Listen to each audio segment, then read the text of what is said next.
아멘.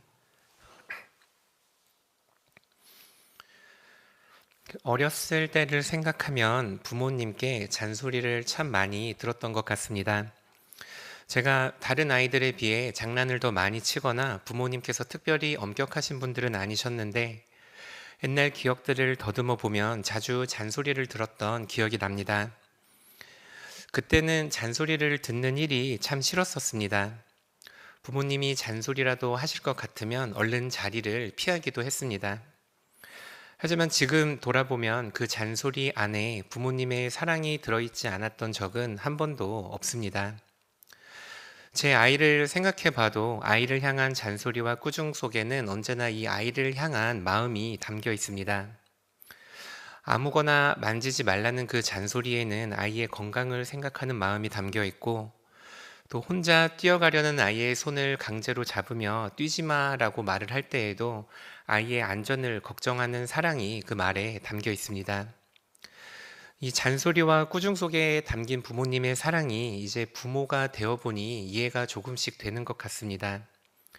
하지만 안타깝게도 부모가 되기 전에는 부모의 마음을 깨닫는 일은 정말로 어려운 일입니다.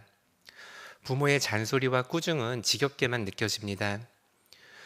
오늘 우리가 함께 살펴본 말씀에도 이스라엘을 향한 하나님의 그 잔소리와 꾸중이 하나님께서 주신 그 계명 안에 담겨 있습니다. 하지만 그 계명 안에는 변함없는 이스라엘을 향한 하나님의 사랑이 담겨져 있습니다. 오늘 본문 말씀을 통해서 하나님께서 우리에게 주시는 그 계명 속에 담겨 있는 하나님의 사랑을 기억하고 더 기쁜 마음으로 하나님의 말씀에 순종하는 우리 귀한 서울시민교회 성도님들 되시기를 축복합니다. 우리 함께 신명기 26장 2절 말씀을 읽도록 하겠습니다. 내 하나님 여호와께서 내게 주신 땅에서 그 토지의 모든 소산의 만물을 거둔 후에 그것을 가져다가 광주리에 담고 내 하나님 여호와께서 그의 이름을 두시려고 택하신 곳으로 가지고 가서 하나님께서는 가나안에 들어가는 이스라엘에게 말씀하십니다. 내가 가나안 땅에 들어가게 됐을 때 너는 잊지 말고 토지 소산의 만물을 하나님께 드리라고 말입니다. 이 만물이라는 것은 첫 수확물을 말합니다. 하나님께서 아브라함에게 약속하셨던 땅, 이삭과 야곱과 요셉에게도 주셨었고 모세에게도 약속하셨던 그 풍요로움의 땅, 40년의 광야 생활을 지나 마침내 도착한 가나안 땅에서 하나님은 이스라엘에게 첫 수확물을 모두 하나님께 가져오라고 말씀을 하십니다. 물론 이스라엘에게는 아주 순종하기 어려운 말씀이었을 것입니다. 광야에서의 그 힘든 시간을 겨우겨우 버티고 이제 광야에 도착했는데 젖과 꿀이 흐르는 풍요로움의 땅이라는 그 소문만 믿고 이야기만 믿고 그동안의 모든 어려움과 수고와 힘든 것을 참아야 했는데 하나님께서는 첫 해의 수확물을 모두 하나님께 가져오라고 하십니다. 운동을 할 때도 제일 힘든 운동이 마지막에 한 번 더 하는 운동이라고 합니다. 처음에 팔굽혀펴기를 한 번 하는 것과 모두 운동이 끝나고 나서 마지막에 한 번 더 팔굽혀펴기를 하는 것은 그 차원이, 힘든 강도가 차원이 다릅니다. 그런데 하나님께서는 이 40년의 고난의 시간을 이제 끝내려는 이스라엘에게 한 번 더 말씀을 하십니다. 내 첫 수확물을 모두 가지고 하나님 앞으로 가져오라고 말입니다. 그리고 수확물을 가져올 때 제사장에게 이렇게 말하라고 하셨습니다.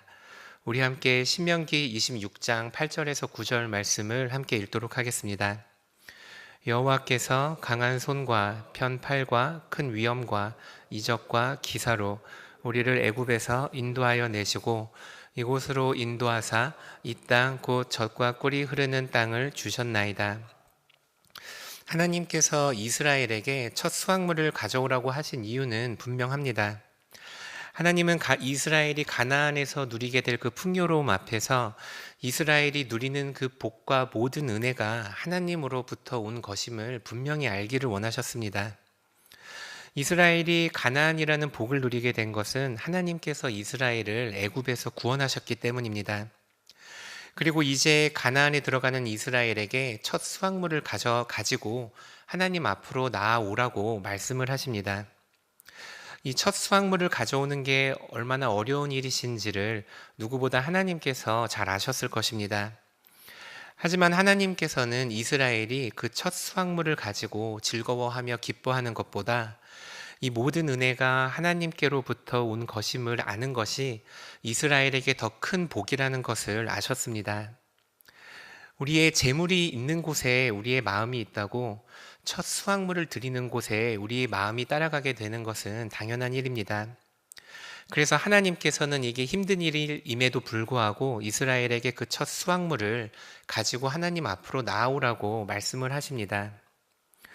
하나님께서는 오늘날 우리에게도 같은 말씀을 주십니다. 오늘날 우리가 누리는 이 모든 복들과 은혜들이 하나님께로 온 것임을 분명히 기억하라고 말씀하십니다. 그러므로 마땅히 우리들도 하나님 앞에 나아올 때 하나님께 우리의 것을 드리는데 인색하지 않아야 합니다.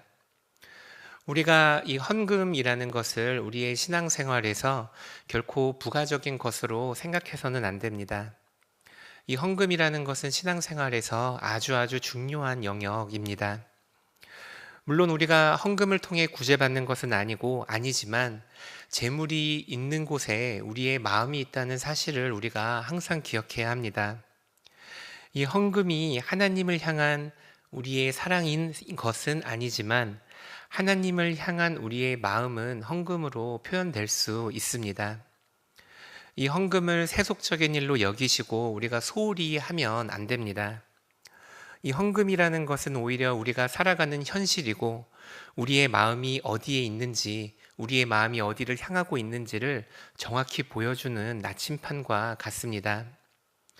이 재물이 있는 곳에 우리의 마음이 있습니다. 첫 수확물을 하나님께 드리라고 했던 이유는 이스라엘이 얻는 그 모든 복과 즐거움이 모두 하나님께서 왔다는 믿음의 표현이었습니다. 이 헌금을 통해서 하나님께서 더 많은 은혜를 부어주신다는 게 아니고 하나님께 이스라엘이 받은 그 은혜를 첫 수확물로 증거했던 것입니다. 우리가 하나님의 마음을 알지 못하면 이 첫 수확물을 하나님께 드리라는 계명은 또 다른 부담으로 우리에게 다가오는 잔소리가 될 것입니다. 하지만 우리에게 이 첫 수확물을 내라고 하는 이유가 만물을 첫 수확물을 하나님께 내어 드릴 때 우리가 이 첫 수확물을 가지고 누리는 즐거움보다 하나님께서 우리를 가나안으로 인도하셨다는 그 사실이, 그 믿음이 우리를 더 행복하게 만들 거라는 것을 하나님께서 분명히 아셨기 때문입니다. 우리는 정말로 내가 누리고 있는 이 모든 것들이 하나님께서 주신 은혜라고 생각하고 있는지 돌아보아야 합니다. 우리를 구원하시고 또 셀 수 없이 많은 복을 우리에게 허락하신 하나님께 감사드리는 마음으로 우리가 가진 것들, 재물뿐만 아니라 우리의 시간과 우리의 수고와 우리의 헌신까지도 하나님께 귀히 드리는 우리 귀한 성도님들 되시기를 축복합니다. 우리가 하나님께 드릴 수 있는 것은 너무나도 많습니다. 과부의 2 렙돈을 보며 예수님께서 그 과부에게 어느 부자보다도 더 많은 헌금을 했다고 말씀하셨다는 사실을 우리가 항상 기억해야 합니다. 사람들을 바라보지 말고 마음을 보시는 하나님을 항상 생각하시기를 바랍니다. 그리고 우리가 하나님께 드릴 수 있는 것이 무엇인지 생각하고 또 기쁜 마음으로 하나님께 그것들을 드리는 우리 귀한 성도님들 되시기를 축복합니다.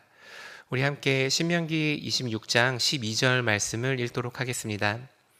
셋째 해 곧 11조를 드리는 해에 내 모든 소산의 11조 내기를 마친 후에 그것을 레위인과 객과 고아와 과부에게 주어 내 성읍 안에서 먹고 배부르게 하라. 하나님께서는 이스라엘에게 첫 수확물을 하나님께 드리라고 말씀하신 후에 11조를 드리는 해, 그 해에 11조로 레위인과 객과 고아와 과부에게 주어 먹고 배부르게 하라고 말씀을 하십니다. 이 11조로 다른 일을 배부르게 먹이는 일도 첫 수확물로 하나님께 드리는 일과 크게 다르지 않습니다. 하나님께서는 하나님을 사랑하는 일과 우리가 이웃을 사랑하는 일을 구별하지 않으신다는 사실을 우리가 항상 기억해야 합니다. 하나님을 사랑하는 일은 이웃을 사랑하는 일로 이어지게 되고, 하나님을 섬기는 일은 이웃을 섬기는 일로 이어지게 됩니다. 우리의 헌금도 마찬가지입니다. 우리가 하나님께 첫 수확물을 드리고 3회째 되는 11조는 가나안 자들과 과부, 고아와 레위인들에게 드리라고 하나님께서는 말씀하십니다. 우리가 누리는 이 모든 것들이 하나님께서 주신 은혜라는 사실을 우리가 믿는다면 우리의 마음은 자동적으로 우리의 이웃에게로, 또 우리 가운데 궁핍하고 또 도움이 필요한 이웃들에게로 향해야 합니다. 하나님의 마음이 지금도 그들과 함께하고 있기 때문입니다. 우리 주변에는 과연 어떤 도움이 필요한 사람들이 살고 있습니까? 우리의 두 눈과 마음이 항상 도움이 필요한 사람들, 지금도 도움을 받지 못해 하나님께 간절히 구하는 그 사람들을 향하기를 소망합니다. 히브리서의 저자도 손님 대접하기를 잊지 말라고 강하게 권면했습니다. 우리가 부지 중에 알지 못하는 중에 천사들을 대접할 수도 있다고 합니다. 우리가 주변의 이웃들을 섬길 때 우리가 알지 못한 채로 천사들을 섬길 수 있고, 또 우리가 알지 못한 채로 예수님을 섬길 수 있습니다.